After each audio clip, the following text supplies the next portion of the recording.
Hello everyone, and thank you for joining us for Handmade Chelsea Online. My name is Lucky and I'm hosting this event with Sarah Cemmick, who is a lino cuts artist. She's going to be talking us through some of the processes and techniques that she uses to create her wonderful prints, and particularly she's going to be showing us some of her hand-carved wooden blocks that she uses to create her prints on Japanese tissues.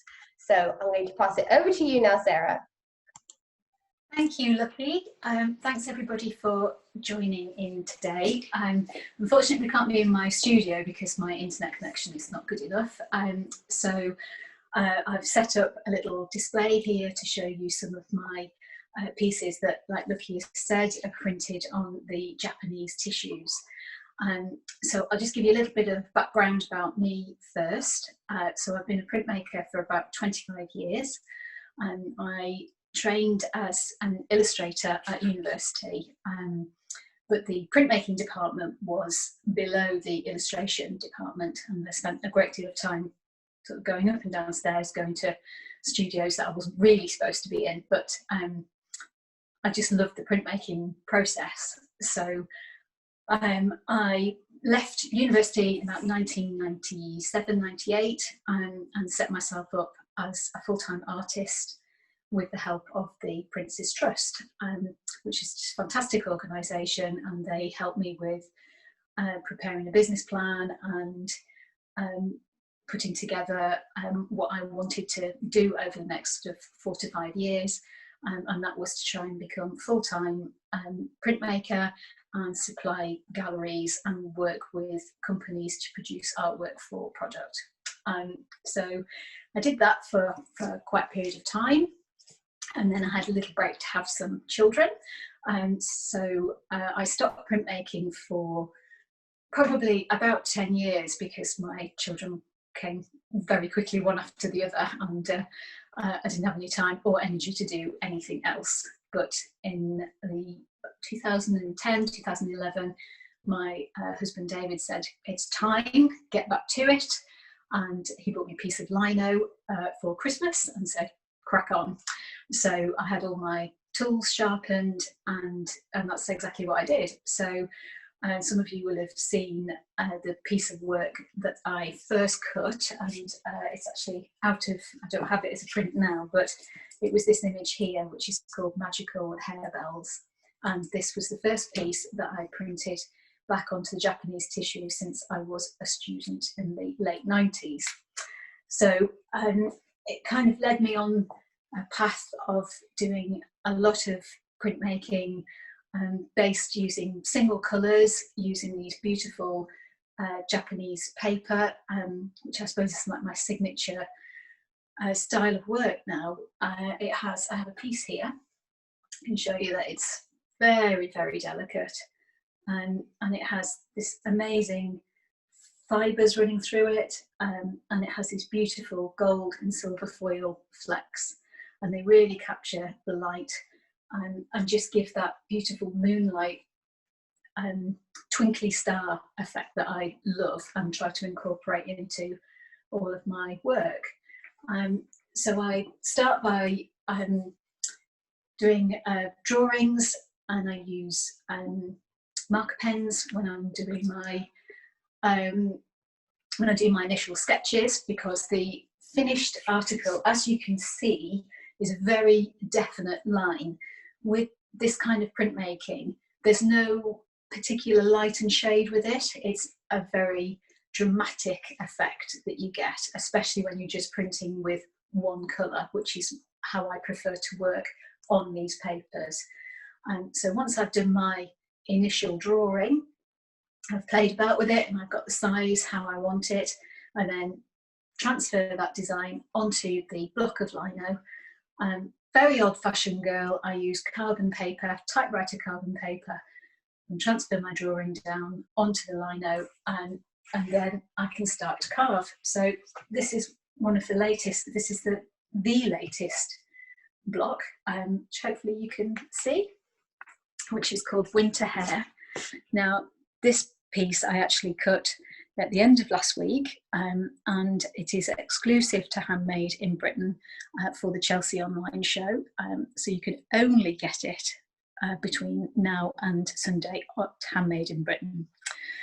And this is the first piece that I have done, which has actually incorporated snowflakes. So the other pieces I have used dandelions and stars and moons, but this is my first venture into snowflakes. And this is the finished print. So it's printed using a linseed oil ink, which is called Pure Blue.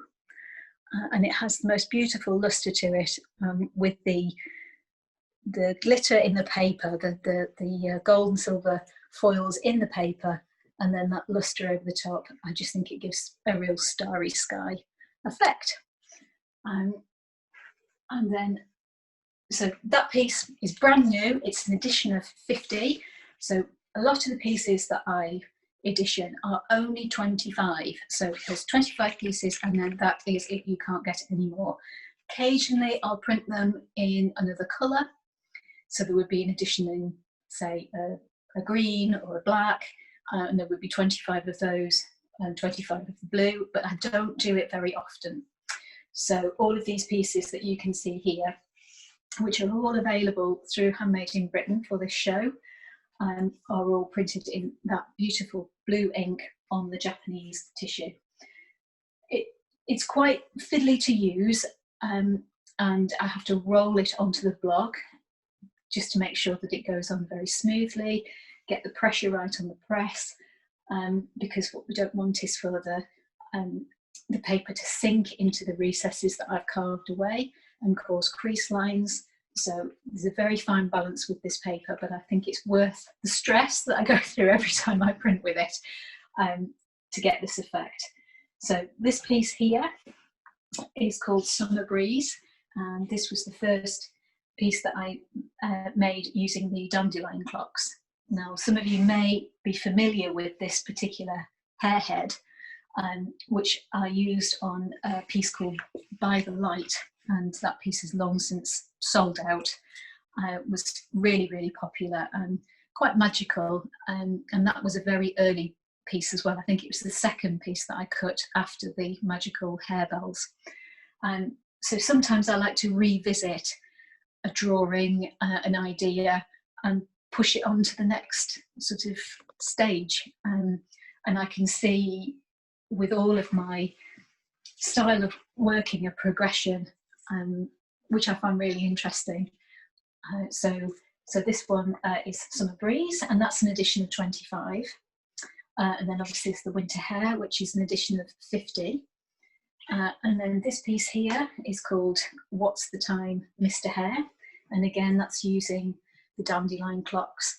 And this piece was cut during the lockdown, and it feels quite appropriate really, because we were all waiting for the time then we could all get back, you know, and now here we are again in lockdown 2.0, and we're waiting for our freedom again, and hopefully we won't have to wait as long as we did last time.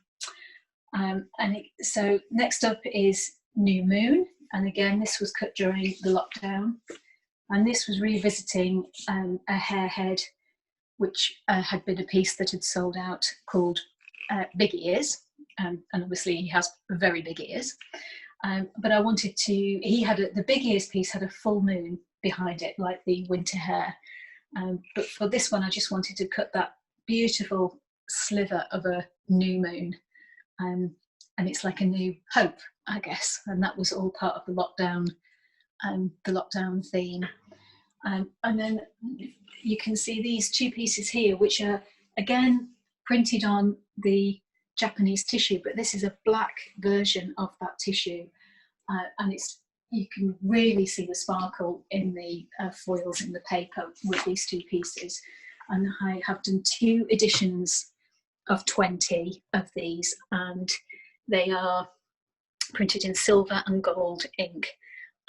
And this piece again was a lockdown carve, and this felt very appropriate right in the middle of it, because it was just like we were all going round and round in a circle, and will we ever come out of it? But we did.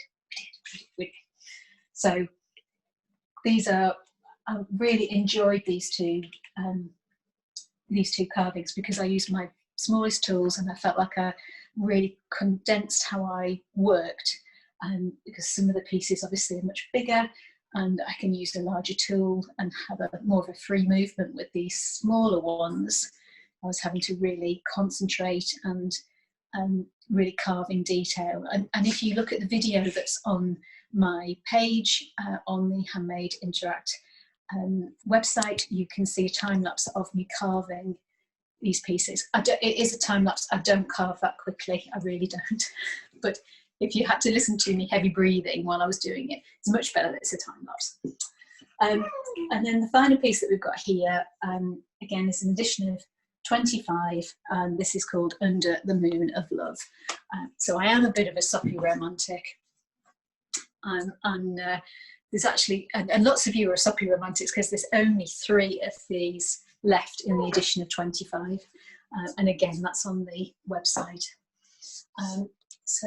Yeah, so I don't know if Lucky wants to ask me anything about any of the work, or if you've got questions you would like to ask me. I hope I've not. Wonderful. I have to say, could we just look at the last piece that you had, the Under the Moon? You said there's only 3 of them available. There is only 3 of these left in the edition of 25. Yeah. Wow, yeah. It's gorgeous. It's very nice and lovely Christmas gift for someone, I think. Yes, yeah, it's very, very romantic, isn't it? Yeah. So just so you've got an idea of the size of these pieces as well, the three biggest pieces, the Under the Moon of Love, What's the Time, Mr. Hare, and the Summer Breeze. This is 40 centimetres across by 30 centimetres down. All of this information is on the page as well. And then these square pieces are 27 centimetres square, the image size of those. And how much are they retailing for? They are retailing for, these pieces are retailing for 140. The editions of 25 are 140. And then the Winter Hare and the New Moon, because they are larger editions at 50, these are £50. So I don't often do a larger edition, but it has allowed me to bring the price down a little bit compared to if they were an edition of 25. And these pieces, I think, are, I should have been more prepared, I think they're 120 because they're an edition of only 20. And that's because I couldn't get any more of the paper. So I literally had enough paper to print 40 of each. So 20 of each, 40 altogether, and then that's it. There's no more after that. So I have a great stock of the white. So that's yeah. So these are some of the blocks here. So you can see that's the block for the New Moon. So of course with printmaking, you have to think in reverse all the time, and I know that's quite a strange concept for some people. For me, I think about it like it's second nature to me. But when you're creating anything that is going to be produced as a print, a block print, it will print in reverse. So again, here we go. You can see this is the What's the Time, Mr. Hare.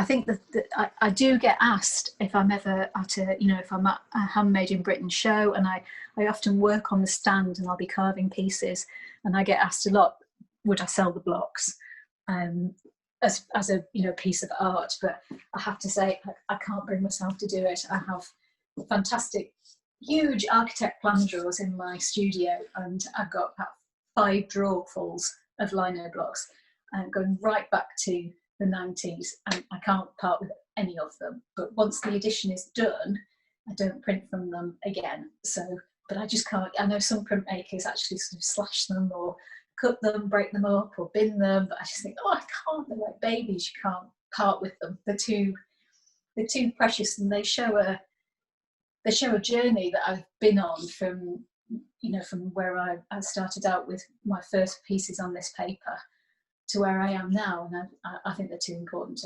to disregard. So I completely understand. Artist's work is always precious, so I understand.